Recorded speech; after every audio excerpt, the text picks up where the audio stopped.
Hello, everyone. Thank you so much for joining us today. It's another Thursday. I'm down here hunkered down in the Florida bunker. I'm flying solo today, but I have a great guest, good friend of mine. We're going to talk about the trends from around the country because my friend Leon here is part of the executive team with Collective Genius, and we bring together, or they bring together. I'm fortunately part of it, but bring together the top 10% independent real estate investors in the country. So I wanted to share with you what's going on around the country, since there's a lot of fear in the market, but we'll talk about that right after this.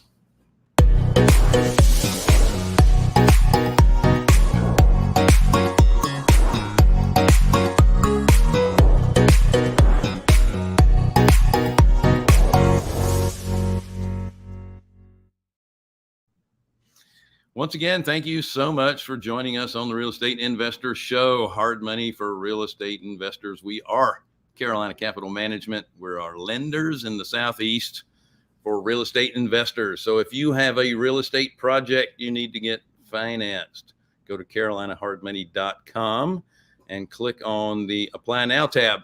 If you are a passive investor, we have 3 simple rules: safety, reasonable rate of return, and simplicity. If you want to know more about that, go to carolinahardmoney.com and click on the Accredited Investor tab. Don't forget to like, share, subscribe, hit the bell, and don't forget Wednesdays with Wendy.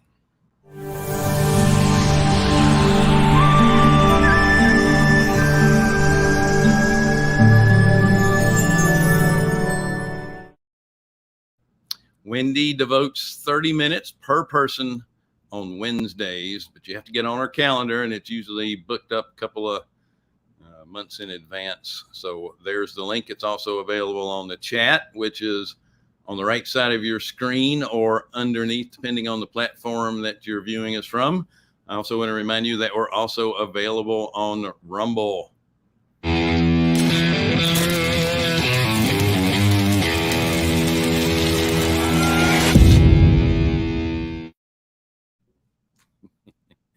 So view us on Rumble if you like, if you're fed up with some of the other platforms. We're just going to stalk you everywhere possible.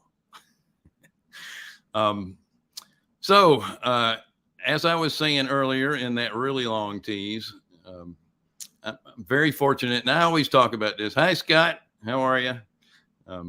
Are you typing in from places unknown?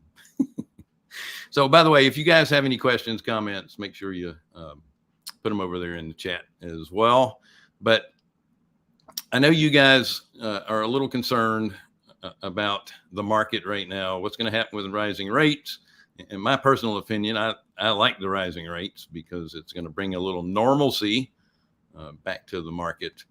But we're very fortunate to be a part of several mastermind groups. The most important that I'm in is Collective Genius. Leon is part of the executive team there. And like I said, we bring in the top 10% of real estate investors around the country. What I like about Collective Genius, for me, it's like an insurance policy. It allows us to be active and take action before we have to react to market changes, because we can see them coming. So without further ado, my friend Leon Barnes, come on board. I feel like I'm living a childhood dream here, Bill. I was sitting in the green room thinking about those days when I was a kid wanting to be on Johnny Carson. You got kind of that Johnny Carson alliteration going there as you were doing this hyped intro. Love it. I'm glad to be here with you, my friend. Thanks. Now, you've been in broadcasting before, so I know you don't really mean it. I actually do mean it. I've never been in a green room on a podcast, so it's fantastic to sit here and watch your really well produced show. The only problem was I don't have different colored M&Ms for you to choose from. Yes. Yeah, sorry. Next time I'll send you my writer so you can have things ready for me. Thanks so much for being on the show. I know you were part of it a couple of years back when we were broadcasting live from one of the Collective Genius events, which was really pretty cool, being out on that balcony with a raging storm front that was getting ready to come through. I do remember that. It was beautiful, except the wind was like 70 miles an hour.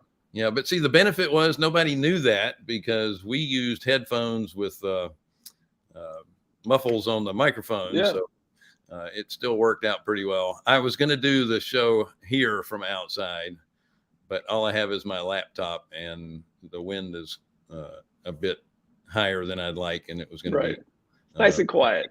Yeah. Yeah. So, Leon, what's on most people's mind today is a little bit of fear about the market. Anytime there's an unknown, people get fearful. From my perspective, I'm glad we're in a rising rate environment because appreciation is, in my opinion, is unsustainable. It can't continue to do this because it's going to be more and more unaffordable, right? Especially for investors, as you're supposed to buy properties. You're supposed to make your money on the buy. It's hard to do when everything is going through the roof. What are you seeing out there? Are you finding some of the same things? You're glad that it's a little bit tougher, so prices are starting to come back down to normal?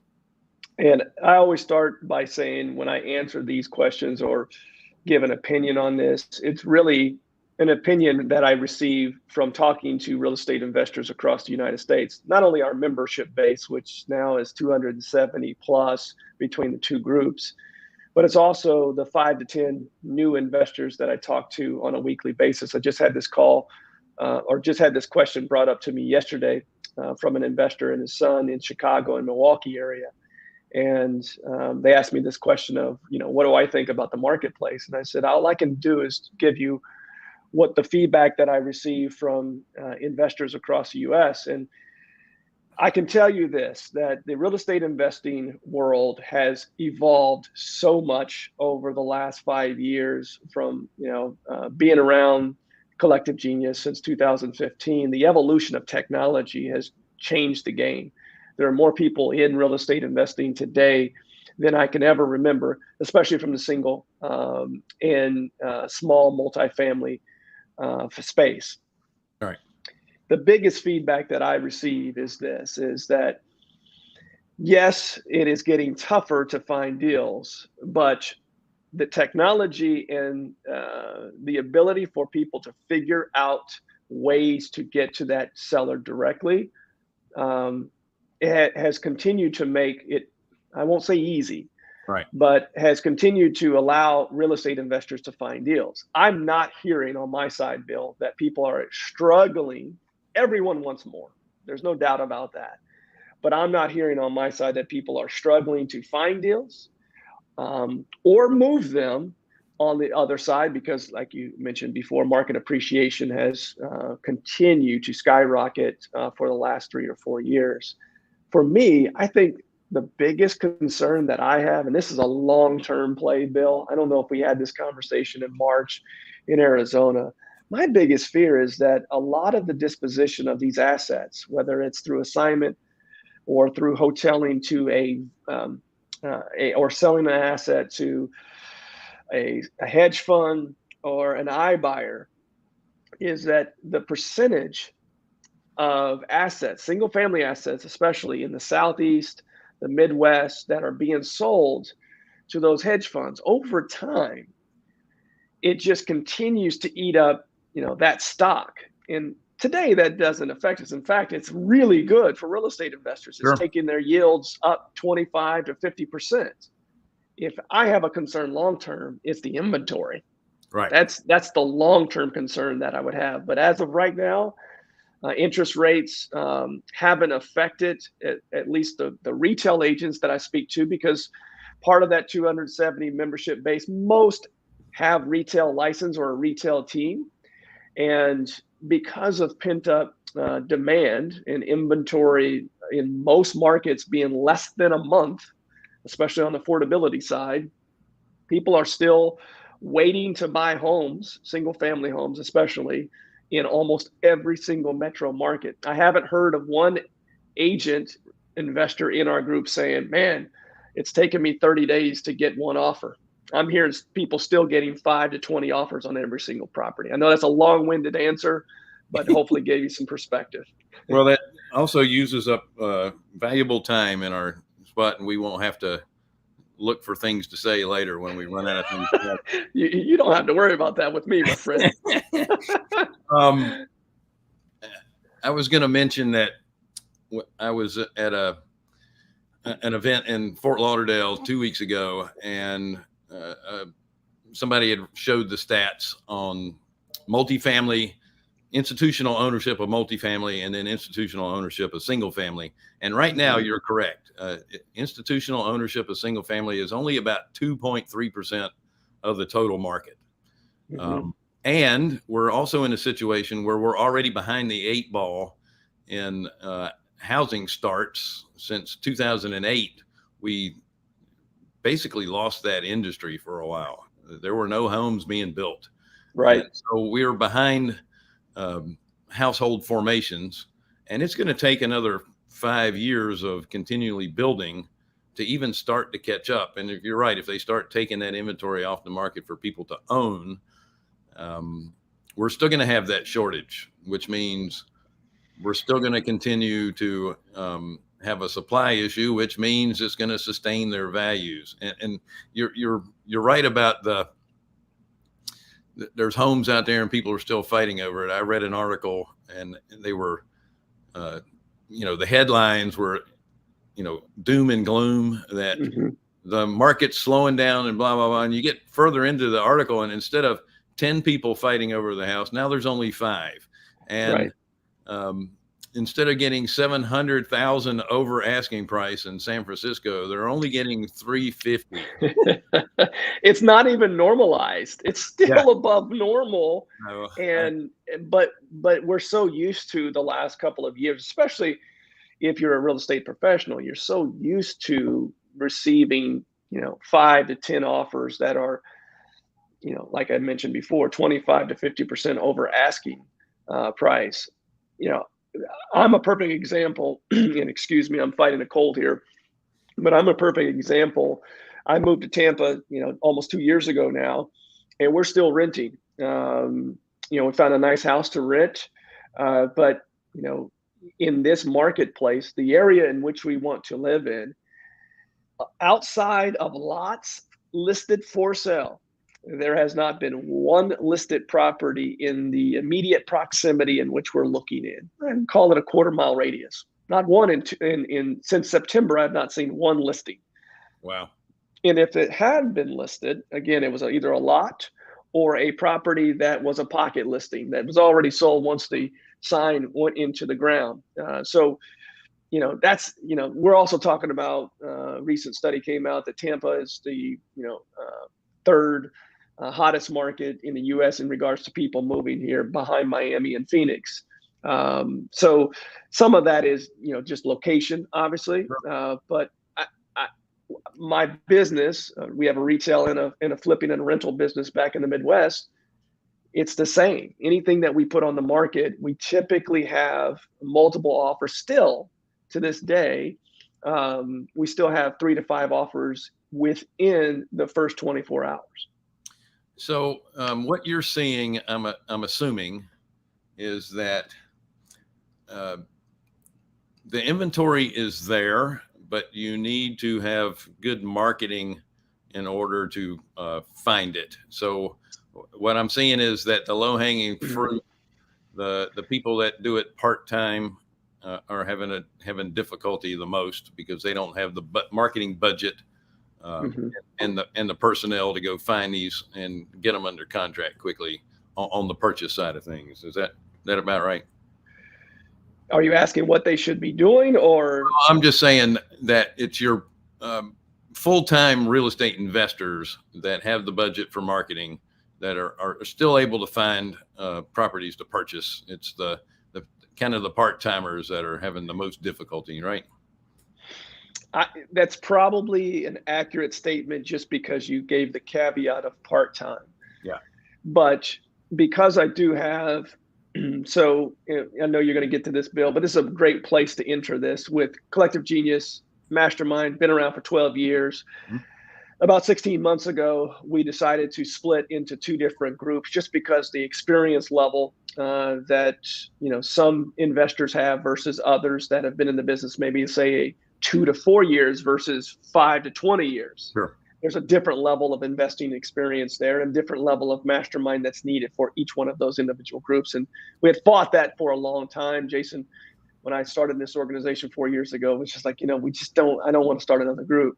But it became inevitable just because there were so many people that were really good at it. They just didn't have enough experience and they needed a different format. So the part-timers I would agree with, but the individual that has been in the business for 1 to 3 years, that technology piece that I was talking about earlier, we have people on the premier side, our most elite group that people are spending, goodness, there are some people spending $500,000 a month on marketing, where you have that are doing a couple hundred deals a year, where you have people in our select level group that are doing 100 deals a year and aren't spending much of anything outside of just purchasing data because their number one lead source is cold calling. Right. So they're still doing deals and they're finding a buy box to an institutional buyer or to someone that's a flipper that doesn't want to source deals themselves. So the deals are there to be had, especially with market appreciation. People are paying more for cash deals than they ever have. Sure. So the person that said no to a cash buyer 3 years ago because the cash buyer offered them $100,000, now that person is offering them 150 because the market has appreciated so much that they're willing to take that 150 versus that 100 3 years ago. Yeah. It's funny. Another property here in Florida, of course, they're going like hotcakes. It's funny. I offered, and I know this person too. I offered 200, but I wanted them to finance some of it. Mm-hmm. And they were as a smart investor would ask. And then someone offered them 197 all cash and gone. Yes. Yeah. And that's probably not something that would have happened a few years ago. Yeah. So the answer to the original question is that there are still deals to be had because mostly there are still a ton of pent up demand from buyers. Right. There's people like myself that have been waiting for 2 years to purchase and waiting on it to cool off, yeah. which it hasn't. Been doing. I do think eventually you'll see some cooling off, but will it come back to what it was 3 years ago? I don't know that answer. That's one of those. I think if people are telling you they have a crystal ball and they can see it, I wouldn't necessarily, unless they had some hard statistical data that could prove that, I'd be hard pressed to believe that. Yeah, I don't see values dropping. I do see the rate of appreciation slowing down a little bit. It's inevitable that everything's in a cycle. We just have inflation. We have most of it's inflation caused right now, but higher interest rates as well. It's going to take some people out of the market, so inevitably that is going to have fewer buyers available for that, and so if you have fewer people fighting over it, it's not going to go through the roof like it used to. But as long as we have inventory shortages, that's where I was going next. Yeah. That's where I was going next. If inventory, all of a sudden there was a flood of properties that came onto the market in the nation, that's the change. Because then you have a stabilization where people have choice versus I've only got this one asset. I've got to purchase this. I have to have a house for my family and I'm willing to pay $75,000 over asking because I have to have this one house. Where if there's 20 different choices, that's where you start to see a shift, in my opinion. And obviously interest rates affect affordability. People don't care. What I've learned over the last, during this time frame, the last 3 years where it's gotten really hot, people don't care so much about the purchase price. They care about what their monthly cost is going to be, more so than anything. Oh, absolutely. And let's talk about if there's a flood, where's it coming from? The only place it's going to come from is foreclosures And That's since right. prices are so high, people don't have to get foreclosed on. They can still sell and get out of a mortgage they can't pay. And then at the same time, institutional investors keep buying them up. So they're not going to sell them. And if they did sell a bunch of them, what does that do? That lowers the value of the rest of their assets. That's right. That's right. I heard that from that father-son team I was talking to yesterday. They just recently did a deal where someone was headed to foreclosure in 2 weeks. They were able to give them not only the price that they owed, but above that price, and because of market appreciation. So you're absolutely right. So I don't see, unless there was a massive Big Bang kind of a scenario that came through, I don't see any drastic changes anytime soon. And if you are a real estate investor, whether you're part-time or full-time, there are deals to be had, Sure. with the right amount of work, the right amount of time spent on getting to direct to seller.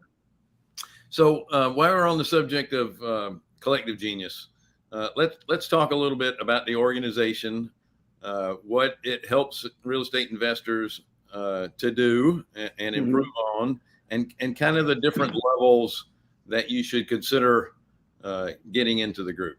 Sure. So my favorite book to reference on most of my consults with new investors, I found the biggest issue that most investors have with scaling is people. It's who, not how. So the book that I've referenced the most over the last year and a half is that book written by Dr. Benjamin Hardy. And there's a quote in there that says, "You can survive without a community, but you can't thrive without one." And that's what CG does for real estate investors. It takes the cream of the crop, and helps them scale to the level that they want to scale to, thrive and not just survive.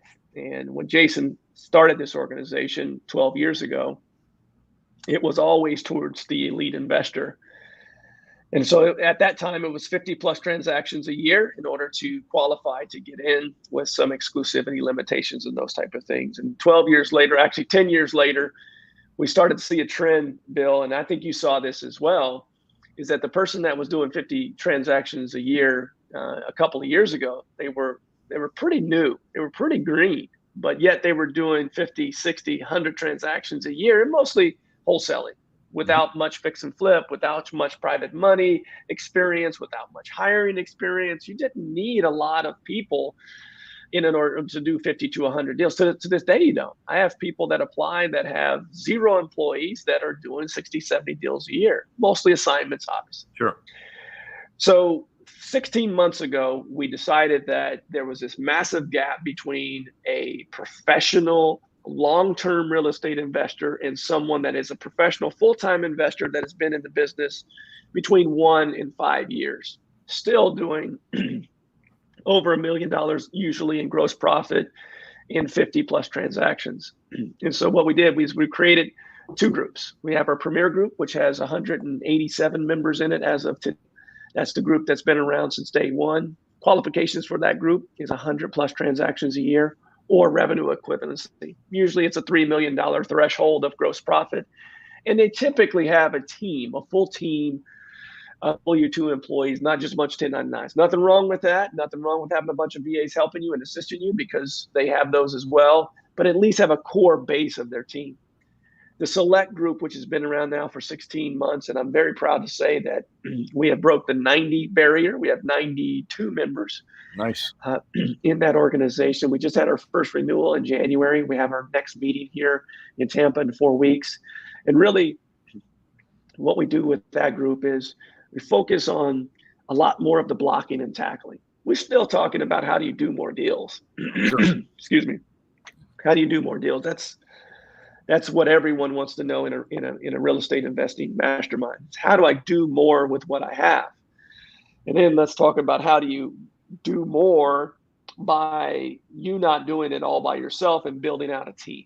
So we talk about, finance. We talk about systems and process and operations. Gary Harper and his team, you were at an event recently with them. They do their call once a month. They're doing it today at 1 o'clock here in 30 minutes. We've got that call for that team. Eric Brewer is leading our sales call every single month. Ren Bartlett out of Mobile. Those guys are doing 800 deals a year. They're doing marketing calls. So it's not just a mastermind that you come to 3 times a year. We're also doing weekly trainings for them. And I can tell you that it's been a blessing because I feel like I have the best job in the world. Well, I get to talk to every single day. I get to talk to our members who reach out and say, hey, I need some help with this or that. Who in the group can help me with that? Had one of those this morning. Had someone come across in our select group, come across a portfolio of notes. They've never ran across a portfolio of notes because they're 25 years old. Right. And they're dealing in single family. So guess who? I connected them immediately to Eddie Speed, who's been in the business since the 1980s, right? So there's no better connection for that 25-year-old than someone that can help them, walk them through that, and probably even buy that from them and or help them, assist them with what they're going through at that given time. So in addition to the members, I also get to talk to, a couple hundred new potential members every single year, about 5 to 10 a week. So I keep a pretty good pulse of the real estate market. And what I was mentioning to you earlier, I'm seeing no signs of slowing down. Especially, I'm blown away by 2 markets right now. And one of them you will know because it's always been one of those hottest markets in CG, and it's Phoenix. Phoenix. I don't know how many houses there are in Phoenix, but apparently everyone does 100 deals in Phoenix, Arizona. The second one that has just exploded, and you'll probably know the one I'm talking about, but it's just exploded with investors over the last 2 years, is Atlanta. Yeah. I know Atlanta's a massive metro, lots of people moving to that metro as well, but lots of competitive and younger people that are working together. Hey, I don't do this deal, you'll do this deal with me. I see a lot of collaboration in that marketplace. And Phoenix is very similar just because there's so many investors in that area. Well, that's one of the beauties of Collective Genius. It's not just about the deals. It's not about people pounding their chest that I'm doing all this. I mean, you talk about Ren doing 800 deals a year in Mobile, Alabama. Well, I know, caveat to that. It's not where they do it, but he's a great example. Yeah. He's a great example. So 3.5 years ago, when Ren and Jarrett came to CG, they came in, they were doing roughly 100 deals a year. They had less than 10 employees, and they were just based in Mobile. Now, they were doing some virtual wholesaling and those type of things in some other markets, but they hadn't made their Gulf Coast domination apparent to everyone at that point. And so fast forward just short of 4 years now, they are now boots on the ground, brick and mortar offices in 8 markets throughout the Gulf Coast. Yeah. This year, they will finish roughly, they'll do 1,000 deals this year throughout the Gulf Coast area. And they have leveled from less than 10 employees to over 150 employees in just 4 years. Now, neither you nor I would ever want that many employees, but they had a vision. Sure. They came to CG to say, hey, guys, I need to know the formula in order to get there. And they not only listened, they collaborated with others, helped others along the way, and in turn, 100x their business in the short term and in the long term. They're perfect examples of how you come in and give. Hence the reason that Ren does that call every single month on marketing, because he's like, I don't pay me anything. Just I want to be able to give back to the community, and this is the best way that I can do it. And that's what that was the point that I was getting to. It's not about showing off and just getting. It's about giving. And this organization, you're not in this organization unless you're also giving value. Absolutely, it's the first requirement. And as old school as I am, I'm always trying to struggle with am I giving enough value? Because I don't, I'm not a big technology guy, and so I can't come up with the latest and greatest spreadsheets or software. So I'm trying to give a little bit with some of the bumps and bruises that I can pass along, so other people won't Yes. get the same bumps and bruises. Well, you have to focus on your genius, and one of the competitive advantages of being older is that you do have scars, and you do have wisdom, and you can become a sage to those other investors that are in the group that may be a little bit younger than yourself. And so I come to the group, I don't know technology at that level either. And so that's something that I can receive. In the meantime, I have enough experience and enough, my genius is connectivity just because of how many people I talk to, but I focus on what I can give. And I tell people that all the time is it doesn't have to be, these unbelievable theories and things that it's just simple blocking and tackling. What works best for you, focus on that because that's true to you, whether that's a book, an app, or something that helps you in your personal life.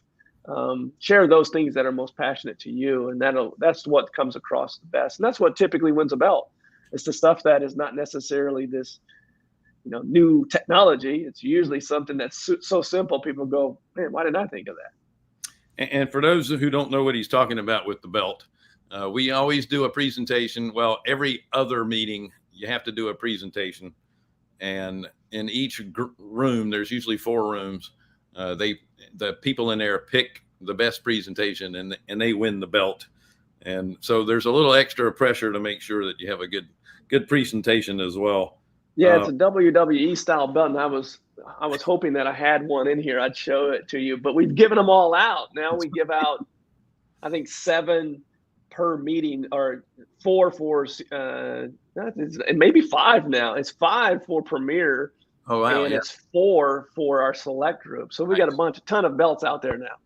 Well, listen, I don't want to take advantage of your time because I know you're fighting that cold, and it's tough to talk when you have a cold.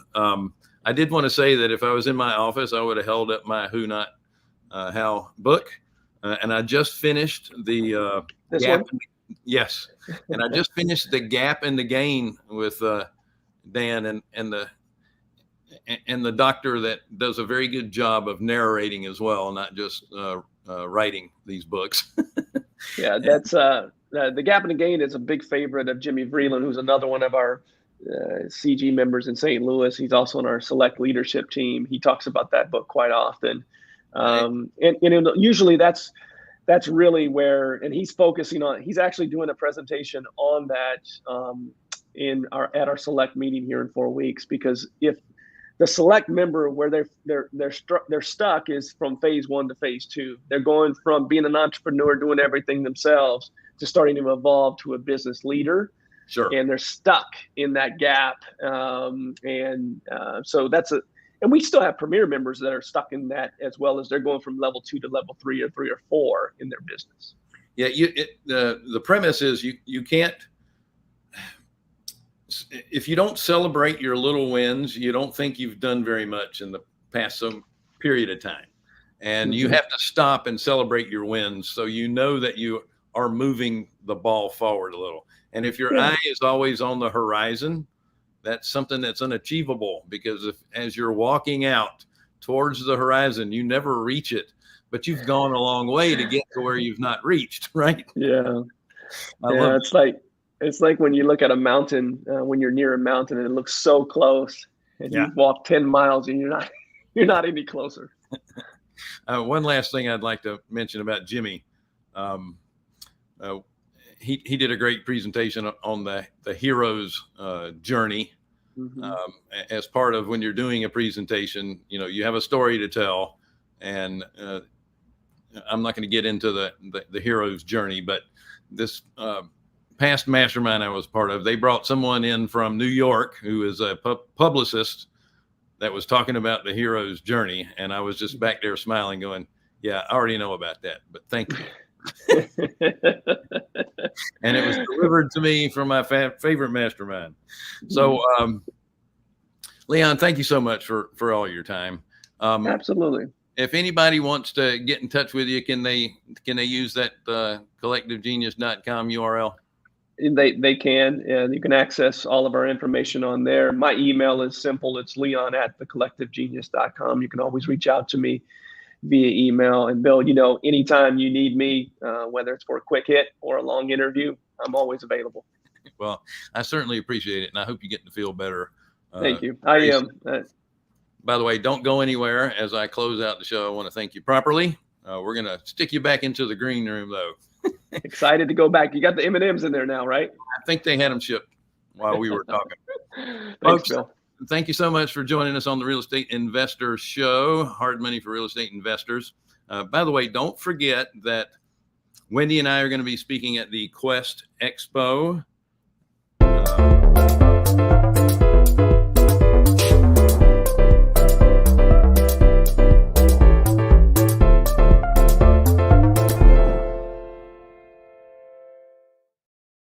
Okay, I don't need to say anything because the graphics say it all. But we do have a code, so you can get 30% off, and it'll be over there in the chat as well. Coupon code for tickets, Fairman30, and that'll knock 30% off your ticket price. It's a great place to get information, especially if you are an IRA holder or you think you might want to take advantage of tax-free and tax-deferred savings. So again, thank you so much for joining us on the Real Estate Investor Show. We are Carolina Capital Management. If you are thinking about financing a real estate project, go to carolinahardmoney.com and click on the Apply Now tab. If you're a passive investor looking for passive returns, click on the Accredited Investor tab. Don't forget to like, share, subscribe, hit the bell. And once again, don't forget about signing up with Wednesdays with Wendy. Free 30 minutes of Wendy's awesome knowledge on Wednesday afternoon. Make sure that you get on her calendar. I won't be here next week, but the rest of the team will carry the torch. Take care, guys.